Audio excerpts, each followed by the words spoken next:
Shalom Aleichem. Shalom Aleichem. Shalom Aleichem. Topic for today is meek, not weak. Or meekness is not weakness.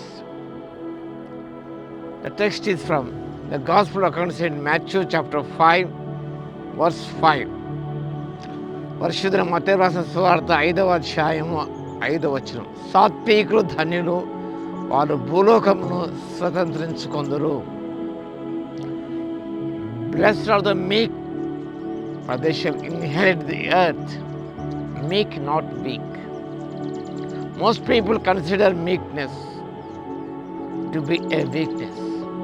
చాలామంది సాత్వికాన్ని బలహీనతగా చూస్తారు. యేసుక్రీస్తు ప్రభువు ఈ సాత్వికానికి కొత్త నిర్వచనం ఇచ్చాడు. ఆయన కొత్త భాష్యాన్ని ప్రభు ఇస్తున్నాడు. New interpretation Jesus given to meekness. Jesus is not advocating a spineless acceptance of life. వెన్నెముక లేని అంగీకారము కాదు సాత్వికం అంటే. Or is not advocating a doormat mentality. వెన్నెముక లేని అంగీకారం కాదు సాత్వికం అంటే. మన వెన్నెముక లేదండి అంటాడు. అంటే ఏమి చేయలేని నిస్సాయిస్థితిలో ఉన్న వ్యక్తి అంటారు. కానీ ప్రభు నూతన నిర్వచనం ఇస్తున్నాడు. Not a doormat mentality. Doormat mentality means who accepts being treated badly. They let other people treat them badly. Do not complain or defend themselves when they are being treated unfairly and harshly. ఇది ప్రభువుకు applicable అవుతుంది.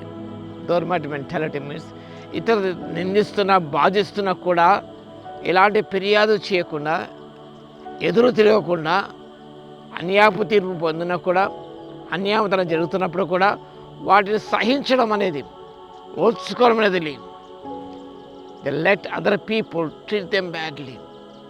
ఈశ్వరు ఎంత బ్యాడ్గా treat చేశారో మనకు యెషయా 53వ అధ్యాయంలో మనకు కనిపిస్తుంది. కాబట్టి Jesus calling followers to submit to God and willing to put the strength under his control. వారిలో ఉన్న ఆ శక్తిని వారు దేవునికి సమర్పించుకొని, వారు దేవుని ఆధీనంలో ఉంచబడాలని దేవుని ఆశయం.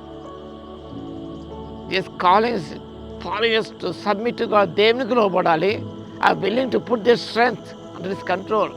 వారి యొక్క శక్తిని, ఆయన సమస్తాన్ని ప్రభుకి ఆధీనంలో ఉంచుకొని ఇష్టపడుట. మనం చూస్తే ఒక హార్స్, గుర్రాన్ని గమనించినప్పుడు హార్స్ అండ్ రైడర్. హార్స్ గమనించినప్పుడు సైజులో మనకంటే 7 to 8 మనకంటే పెద్దగా ఉంటుంది, వెయిట్లో చాలా ఎక్కువ ఉంటుంది. కానీ ఈ గుర్రం అనేది it submits it's masters control. కళ్ళం చేత అది వారు కంప్లీట్గా దాన్ని కంట్రోల్ చేస్తారు. Its power. రైడర్ కంటే ఎక్కువ శక్తి కలది, కానీ బరువైనది, బలమైనది, కానీ అది రైడర్ యొక్క ఆధీనంలో ఉంచబడుతుంది.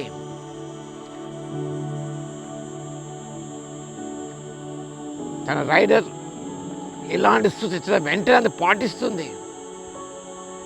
అదే రీతిగా మనము కూడా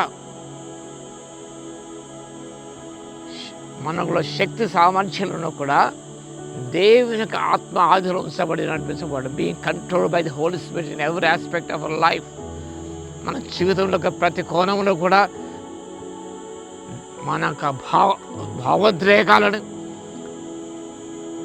ఆత్మ ఆధీనంలో ఉంచుకొని ఆత్మీయత నడిపించబోట.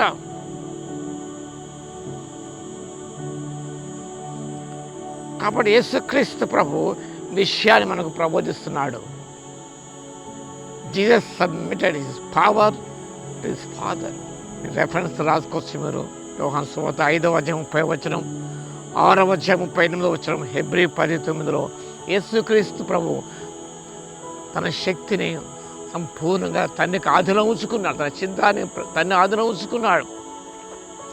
తండ్రికి ఆధీనంలో ఉంచబడి ఆయన రక్షణ కార్యం సంపూర్తి చేశారు కాబట్టి మనం కూడా ఈ యొక్క సాత్వికమైన ఆ లక్షణాన్ని అలవర్చుకొని దేవుని ఆత్మీయత నడిపించబడుతూ నేను వాగ్దానం పొందుకోవడానికి పరిశుద్ధాత్మ దేవుని శక్తి మనకు దయచేయను గాక. ఆమేన్. స్తుతికి పాత్ర మహోన్నతుల మీకు వందనాలు స్తోత్రాలు తండ్రి. సాత్వికులు ధన్యులు భూలోకం స్వతంత్రించుకొని సెలవిచ్చారు మీ స్తోత్రాల ప్రభువ.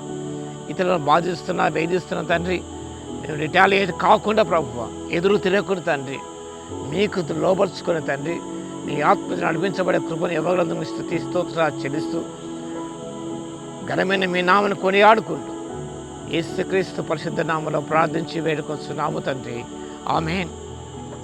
మన తండ్రి అయిన దేవుని యొక్క ప్రేమయు, మన ప్రభువును రక్షకుడైన యేసుక్రీస్తు యొక్క కృపయు, పరిశుద్ధాత్మన అన్యోన్య సహవాసము మనందరికీ సదాకాలం తోడై ఉండును గాక. ఆమేన్.